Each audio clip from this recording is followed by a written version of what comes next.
오늘도 주의 전에 올라오신 여러분을 주님의 이름으로 환영하고 축복을 드립니다. 한 주간의 삶을 돌아보면 참 마음이 힘들고 분주한 순간이었습니다. 코로나19라는 재확산으로 말미암아서 교회에 출석을 하지 못할 분들이 생겨나기 시작했고 또 교회에 전화가 왔습니다. 개인적으로는 육신의 연약함으로 힘이 많이 빠져있는 상태 속에 있었습니다. 하나님 앞에 기도하며 나아가지만 마음속에는 근심도 있고 염려가 스멀스멀 일어나고 있는 상황입니다. 그때 형님 목사님으로부터 한 통의 문자가 왔습니다. 그 문자 속에는 하나의 이야기가 담겨져 있었는데 이것이 하나님께서 저에게 주신 응답이구나 하는 생각이 들었습니다. 그 문자의 내용은 이런 것입니다. 어떤 청년이 행복한 사람이 되기 위해서 갖춰야 될 목록을 종이에 적었습니다.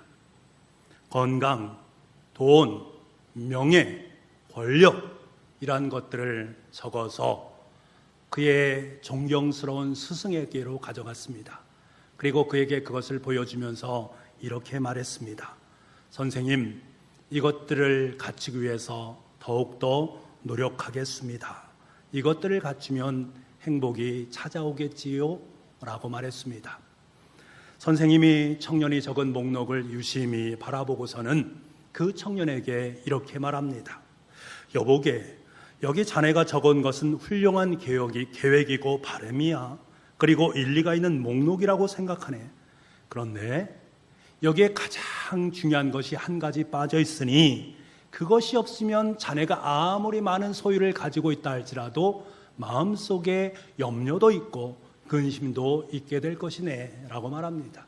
그러면 그 목록이 무엇입니까? 라고 묻자 그 스승은 그가 가지고 온 그 앞에 있는 것들 하나하나를 다 지웠습니다. 그리고 마지막 부분에 딱 한마디 마음의 평화라고 써 놓았습니다. 데살로니가 후서 3장 16절 말씀에 보면 평강의 주께서 친히 때마다 일마다 너희에게 평강을 주시고 주께서 너희 모든 사람과 함께 하시기를 원하노라 라고 말씀하고 있습니다.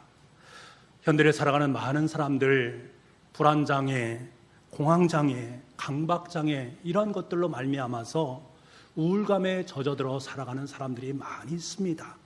불안의 노예가 되고 부정적으로 생각하고 마음에 여유가 없습니다. 그래서 때로는 마음속에 분이 일어나기도 합니다. 때로는 불평이 극에 달해서 분노를 참지 못하고 사람들에게 그것을 퍼붓기도 하고 자기 자신조차도 통제하지 못하는 일들이 일어나기 시작합니다. 이들에게 가장 필요한 것이 무엇이겠습니까? 바로 하늘의 평안입니다. 세상이 주는 평안이 아니라 하나님께서 우리의 삶 속에 허락하시는 하늘의 평안이 우리에게 필요합니다. 어거스틴은 내가 하나님을 발견하기까지는 그 어디서도 참 평안을 얻을 수 없었노라 라고 말하고 있습니다. 그렇습니다. 정치적으로 보면 분노를 유발하는 많은 일들이 일어나고 있고 경제적으로 보게 되면 세속의 물결이 판을 치고 있는 세상 속에 살아가고 있고 생태적으로는 코로나19라는 또 자연재해로 말미암아 우리의 마음을 몹시도 힘들게 하곤 합니다. 게다가 한여름의 햇볕은 마음까지 축 늘어지게 만드는 모습을 보게 됩니다. 이때 우리는 어거스틴이 말한 것처럼 그럼에도 불구하고 그 속에서 일하시는 하나님을 발견하는 그 사람, 그 속에서 주시는 하나님의 평안을 마음속에 품을 수 있게 됩니다. 바라고 소망하는 것은 여러분의 삶 속에 하나님의 위로와 평안함이 함께할 수 있기를 간절히 소망합니다. 그 마음으로 하나님을 바라보십시오. 그 마음으로 하나님의 일을 행하십시오. 그러면 우리는 기쁨을 회복하고 다시금 하나님께 영광과 존귀로 나아가게 될 줄 믿습니다. 이 바울의 마음속에는요, 큰 근심과 그치지 않는 고통이 있었습니다. 마음의 고통과 근심이 있는 거예요. 그것이 바울을 병들게 했습니다. 왜 그런가? 그가 가장 가까이 여겼던 고륙 친척의 문제 때문에 그렇습니다. 1절 말씀에 이렇게 말합니다. 1절 말씀, 내가 그리스도 안에서 참말을 하고 거짓말을 아니하노라.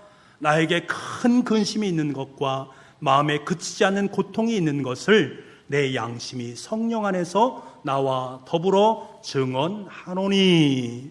자기의 동족인 유대인들이 믿음을 따라서 예수 그리스도를 인정하고 그와 함께 살아가야 되는데 예수 그리스도를 잃어버렸단 말입니다. 영혼이 저주 아래 놓이게 되었단 말입니다. 예수님께서 원하시는 삶을 살아가야 되는데 하나님을 안다고 자부하는 그들이 하나님 없이 살아가는 그 모습, 평안함으로 살아가지 못하는 그 모습을 바라보면서 마음속에 너무나 큰 근심이 가득 채워지게 되었습니다. 여러분, 누구에게나 고통이란 것은 있습니다. 왜 고통이 없겠습니까? 하지만 중요한 것이 무엇이지 않으십니까? 왜 고통하느냐?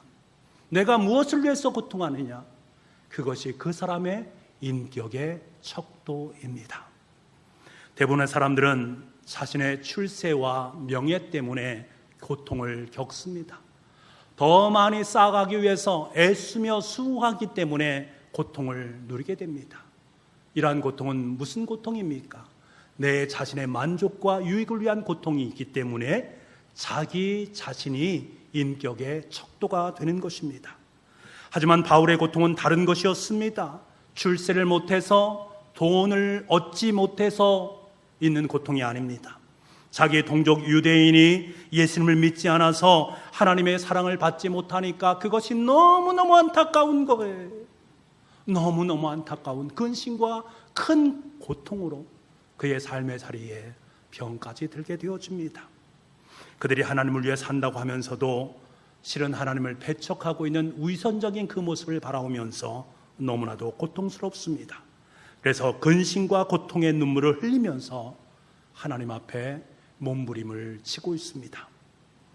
사실 바울은 이럴 만한 이유가 전혀 없습니다. 바울은 유대인들이 자신의 고륙 친척이지만 그들을 사랑할 이유가 전혀 없습니다. 바울은 유대인 중에 유대인인 바리새인이었습니다. 예수 믿지 않는 사람들을 몹시도 싫어했던 사람입니다. 그래서 예수 믿는 사람들을 핍박하다가 예수님을 만나게 됩니다. 그가 완전히 변하게 되지요. 예수님을 위해서 삶을 살게 되어집니다. 이러한 모습을 유대인들이 바라보면서 바울을 배신자다라는 프레임에 갖추어서 그를 따라다니면서 계속 그를 핍박하고 그를 힘들게 만듭니다. 상상을 초월할 수는 없는 핍박이 그의 삶 속에 임하게 됐지요.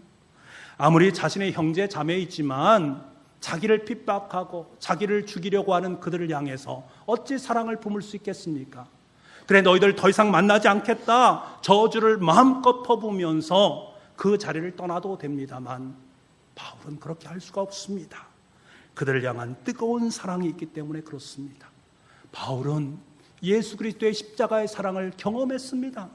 예수님께서 십자가에서 자신을 위해서 못 박는 그 사람들을 향해서 아버지, 저들이 자신들이 하는 죄를 알지 못하기 때문에 나를 십자가에 못 박고 있습니다. 저들의 죄를 용서해 주십시오 라고 말씀하셨던 그 말씀을 압니다.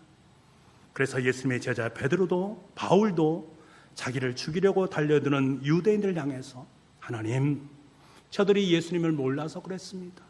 저도 예수님을 모를 때 그러한 삶을 살지 않았습니까? 주님, 저들을 용서해 주십시오.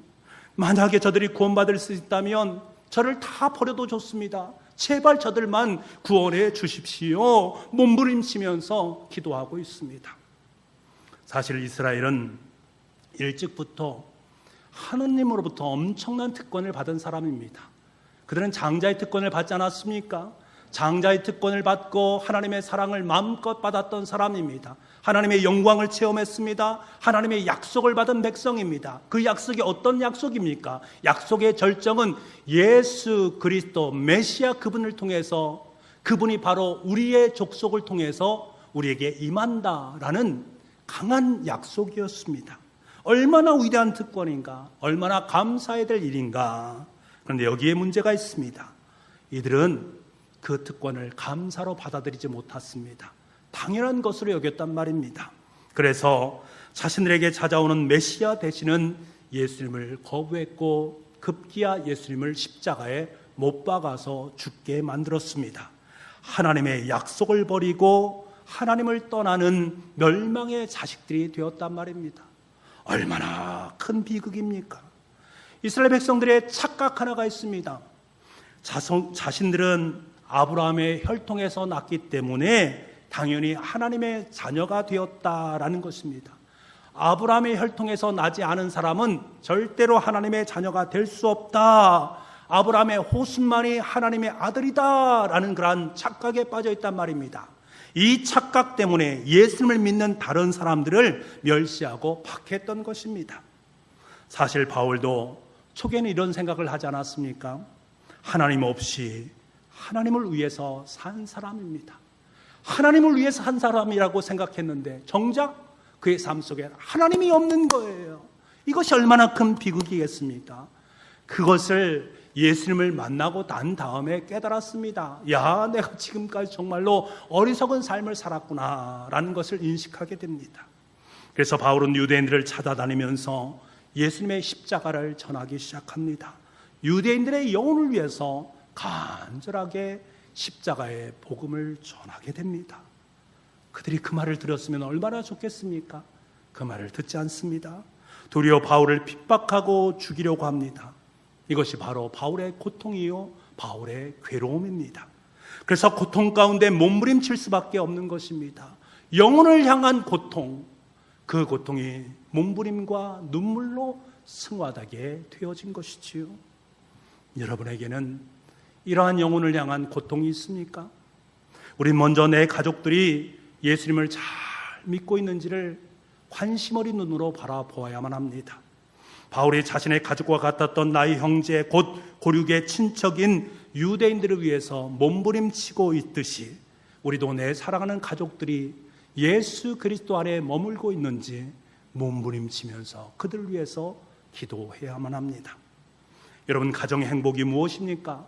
온 식구들이 예수 그리스도를 믿음으로 고백하면서 함께 살아가는 그 가정이 가장 행복한 가정입니다.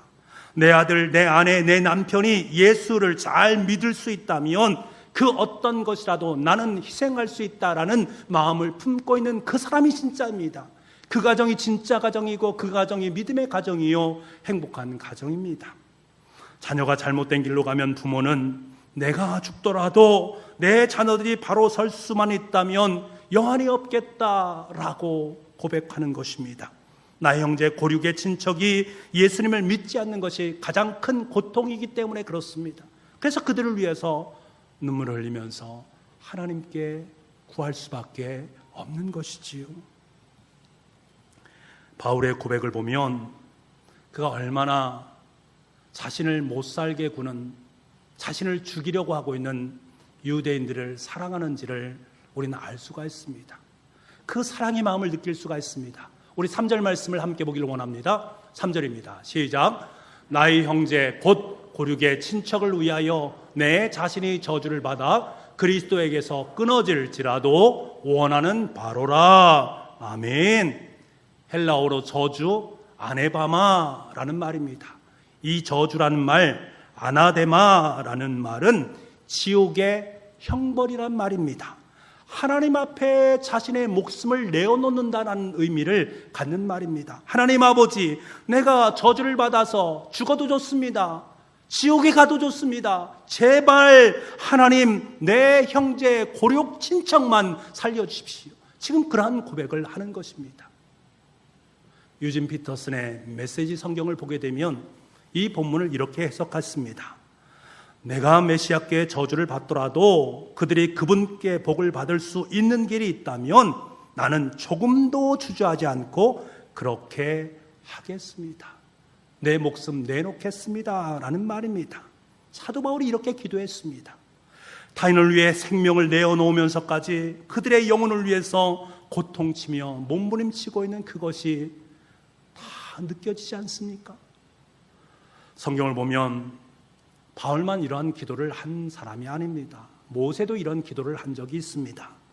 모세가 이스라엘 백성들이 우상 숭배를 하면서 금송아지를 만들어 놓고 그것이 신이다라고 말할 그때에 하나님 앞에 그가 어떻게 기도했습니까? 하나님, 너무나 슬픕니다. 이 백성이 자기들을 위해서 금신을 만들어 싸우니 큰 죄를 범했습니다. 그러나 이제 그들의 죄를 사하여 주옵소서. 그렇지 않다면 제발 생명책에서 제 이름을 지워주시고 그 생명책에 이스라엘 백성들의 이름을 넣어주십시오 라고 고백하는 목숨을 내어놓는 기도를 모세 또한 하나님께 드렸고, 하나님은 그 기도에 응답을 하셔서 그들을 용서해 주셨습니다. 여러분, 우리에게도 이런 기도가 있습니까? 우리에게도 이런 몸부림이 있습니까? 이러한 기도가 있을 때 우리는 비로소 하나님의 능력을 소유할 수 있습니다. 그 능력이 그들을 살리는 거예요. 그 눈물이 그들을 살리는 거예요. 그 부르짖음이 그들의 영혼을 살리는 것입니다. 그러한 은혜가 있기를 간절히 소망합니다. 예수님의 사역의 특징은 영혼을 향한 통곡이다라고 말할 수 있습니다. 히브리서 5장 7절 말씀을 보면 이런 말씀이 있습니다. 그는 육체에 계실 때에 자기를 죽음에서 능히 구원하실 이에게 심한 고통과 눈물로 간구와 소원을 올렸고 그의 경건하심으로 말미암아 들으심을 얻었느니라. 예수님의 사역 자체를 히브리서 기자는 심한 통곡과 눈물로 간구하고 소원하는 것이다. 예수님의 사역은 눈물이었고 통곡이었다라고 고백하고 있습니다. 내가 너희를 구원하기 위해서 이 땅에 와서 너희를 위해서 하나님의 말씀을 이렇게 전하는데 왜 그 말을 듣지 않느냐? 왜 천국의 소망의 말을 듣지 않느냐? 탄식하고 계신 예수님의 눈물을 우리는 만날 수 있습니다. 예루살렘을 향해서 통곡합니다. 예루살렘의 딸들아, 나를 위해 울지 말고 너와 내 자녀들을 울어라. 예수님의 사역 자체가 바로 눈물이요 통곡이었습니다. 메리 여왕이 스코틀랜드를 통치할 때에 엄청난 학정을 벌였습니다. 예수님을 믿는 사람들을 몹시도 박해했습니다. 피해 여왕이라고 말하지 않습니까? 그래서 예수 믿는 사람들을 너무나 많이 순교케 만든 장본인이 바로 메리 여왕이었습니다. 그때에 그 상황을 보면서 분연하게 일어났던 사람, 존 낙스라는 사람입니다. 그는 하나님 앞에 잔인한 여왕이 갖는 박해와 폭정 앞에 굴복하지 아니하고 하나님 앞에 기도했습니다. 생명을 내어놓는 기도, 하나님 스코틀랜드를 주옵소서, 아니면 제 목숨을 거두어 주옵소서. 이러한 결단의 기도를 하나님 앞에 간절하게 매일매일 드렸습니다. 이렇게 목숨을 건 간구를 했을 때에 스코틀랜드는 다시금 하나님의 복음으로 불타오르게 되었습니다. 여러분, 하나님을 만난 사람은 어떤 사람일까? 영혼을 사랑할 줄 아는 사람입니다. 내가 하나님을 사랑하는가? 그렇지 않은가? 다른 것이 아니라 내가 저 영혼을 사랑하는가? 저 영혼을 향해서 눈물을 흘리는가? 저 영혼을 귀하게 여기는가? 그것이 내가 하나님을 만났느냐, 만나지 않았느냐, 하나님을 사랑하느냐, 사랑하지 않느냐의 기준점입니다. 하나님 없이 살아가는 세상 사람들을 보십시오. 그들은 자신의 영혼에 대해서 너무나도 가볍게 여깁니다. 너무나 귀하고 복된 영혼의 문제를 귀하게 여기지 않습니다. 그러다가 예수님을 만나면서 예수님께서 나를 얼마나 내 영혼을 귀하게 여겼는가를 깨닫고 나서는 하나님 앞에 감격을 하게 됩니다. 이 세상에서 가장 가치 있고 귀한 것이 바로 자신의 영혼을 구원하시고 자신을 하나님의 자녀로 삼았다라는 이 사실 앞에 감격하기 시작합니다. 그때부터 시작되는 것이 바로 눈물입니다. 하나님을 모르는 영혼들이 보이기 시작하고 그 영혼들 향해서 눈물을 흘리기 시작합니다. 통곡하기 시작합니다. 이 세상에 제일 가련한 인생이 하나님이 없는 영혼인 것을 알기에 그 영혼들이 보이기 시작하는 거예요. 그 영혼들 향해서 부르짖기 시작하는 거예요. 그 영혼들을 뜨겁게 사랑하기 시작하고 영혼을 위해서 통곡하기 시작합니다. 그때부터 하나님의 역사는 시작되는 것입니다. 여러분, 타인의 영혼을 사랑하는 열정이 여러분 가운데 있기를 원합니다. 여러분 가운데 있기를 간절히 소망합니다. 그런데 이 열정이란 패션이란 말 자체는 원래 라틴어로는 순환을 당한다라는 말입니다. 순환을 당하는 거예요. 저 사람의 영적인 고통, 영적인 아픔, 영적인 하나님의 없음이 나의 고통으로 다 느껴지는 거예요. 그래서 그를 연민의 마음으로 그를 감싸는 것입니다. 그것이 바로 컴패션, 연민, 긍휼이란 말 아니겠습니까? 사도 바울은 이런 동족을 향한 연민을 품게 되었고 눈물과 통곡으로 기도하게 되었습니다. 근데 여러분 중요한 것이 무엇인지 아십니까? 이것이 절대 절망으로 이어지지 않는다라는 사실. 1절과 2절에 언급하는 근심과 고통이란 말은 단순히 절망의 근심과 고통이 아닙니다. 이 말은 희망을 품는 근심과 고통이라는 의미를 내포하고 있습니다. 이것이 중요한 거예요. 희망 있는 근심, 희망 있는 고통, 얼마나 멋집니까? 그런데 우리가 성경에도 이 두 단어가 함께 등장하는 본문이 있는데요, 이사야서 35장 10절 말씀, 여호와의 성량함을 받은 자들이 돌아오되 노래하며 시온에 이르러 그들의 머리 위에 영영한 희락을 띠고 기쁨과 즐거움을 얻으리니 슬픔과 탄식이 사라지리로다. 아멘. 이사야서 51장 11절 말씀, 여호와께 구속받은 자들이 돌아와 노래하며 시온으로 돌아오니 영원한 기쁨이 그들의 머리 위에 있고 슬픔과 탄식이 달아나리이다. 아멘. 지금 이사야 선지자는 고백하고 있는 것입니다. 이스라엘 백성들이 하나님을 저버리고 바벨론 땅에서 포로대가 되어서 70년 동안 삶을 살아가게 되어집니다. 그 슬픔과 탄식이 얼마나 크겠습니까? 절망으로 다가오는 탄식과 절망으로 다가오는 슬픔 아니겠습니까? 그런데 이사야 선지자는 확연히 알았습니다. 확연히 깨달았습니다. 지금 그 탄식과 그 슬픔은 단순히 그것으로 끝나는 것이 아니라 먼 미래에 주님께서 그것을 싹 사라지게 하고 다시금 하나님의 역사를 써내려가는 주체로 삼아 주실 것이다라는 확신이 있었습니다. 그래서 이것은 확신의 노래입니다. 탄식이 아니란 말입니다. 바울의 아픔은 진실이었습니다. 그는 유대인들이 하나님의 저주를 받아 끊어지지 않기를 간절히 소망했습니다.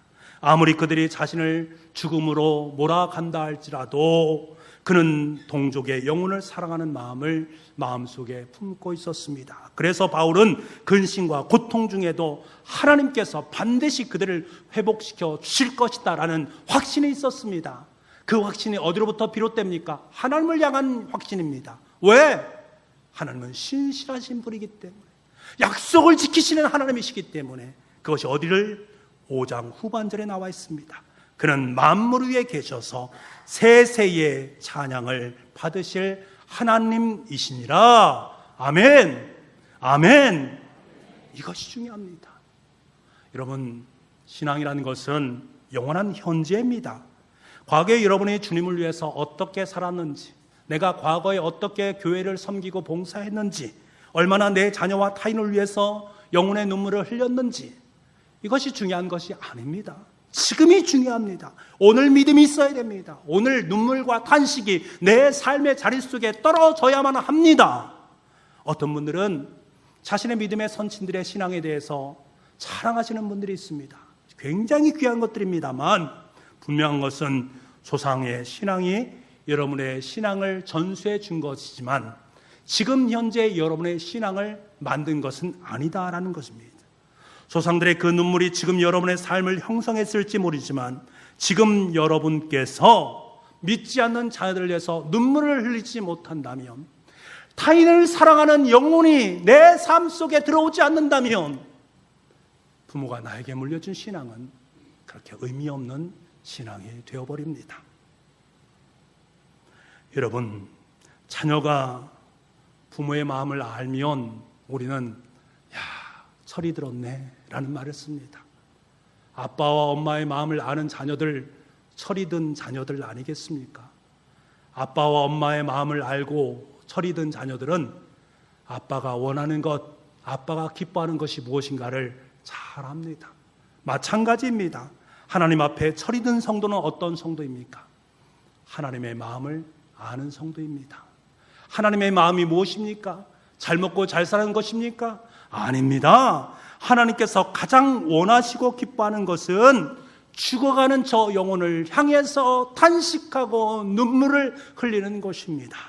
구원받지 못한 형제와 이웃을 위해서 고통과 아픔을 품고 달려가는 것을 의미합니다. 그 사람들이 하나님께서 그들을 향해서 하나님의 마음이 있다는 것을 깨닫는 그 성도들이 바로 하나님 앞에 철이 든 성도입니다. 사랑하는 북부가족 여러분, 하나님의 마음이 느껴지십니까? 예수님께서 잃은 자식을 찾아 다니시는 목자의 그 심정 여러분 느껴지십니까? 이 아픔을 안다면 눈물과 통곡으로 죽어가는 영혼들을 향해서 나아가야만 합니다. 여러분, 하나님은 죽어가는 영혼들, 택한 백성들을 한 영혼이라도 더 구원하기 위해서 저와 여러분을 부르셨습니다. 예수님이 정말 나의 구세주가 되시고 예수님의 십자가만이 영혼을 살릴 수 있는 유일한 기름을 믿고 땅끝까지 이르러서 하나님의 복된 십자가의 복음을 증거하라 라고 우리를 부르신 것입니다. 이것이 우리의 소명입니다. 이것이 우리의 사명이 되는 줄 믿습니다. 그래서 우리는 죽어가는 영혼을 향해서 눈물을 흘릴 수 있어야 됩니다. 찢어지는 긍휼의 마음을 품고 울부짖으면서 그들에게 복음을 전해야 됩니다. 여러분, 하나님은 신실하신 하나님이십니다. 끝내 나의 눈물과 탄식의 기도를 통해서 하나님의 구원은 성취되는 줄 믿습니다. 왜? 하나님은 신실하신 미쁘신 하나님이시기 때문에. 나는 기도하며 눈물의 씨앗을 뿌리지만, 그 영혼을 향해서 탄식하며 기도하지만, 그 영혼을 향해서 십자가의 복음을 전하지만 그 열매를 거두시는 분은 하나님이심을 알기 때문에 그렇습니다. 오늘도 세상을 바라보십시오. 세상 속에 들려오는 영혼의 탄식을 들으십시오. 그를 위해서 눈물로 탄식하며 기도하십시오. 하나님의 역사를 키워낼 수 있는 저와 여러분 될 수 있기를 간절히 소망합니다. 기도하겠습니다.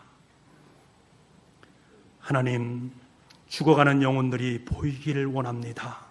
택한 백성들을 한 영혼이라도 더 구원하시기 원하시는 예수 그리스도의 심장이 우리의 심장이 되기를 원합니다. 예수 그리스도의 소명이 우리의 사명이 되기를 원합니다. 주님, 우리를 붙잡아 주시고 깨어서 주님의 말씀에 응답하는 우리의 삶이 될 수 있도록 주님 역사하여 주옵소서. 모든 말씀을 예수님의 이름으로 기도하옵나이다. 아멘.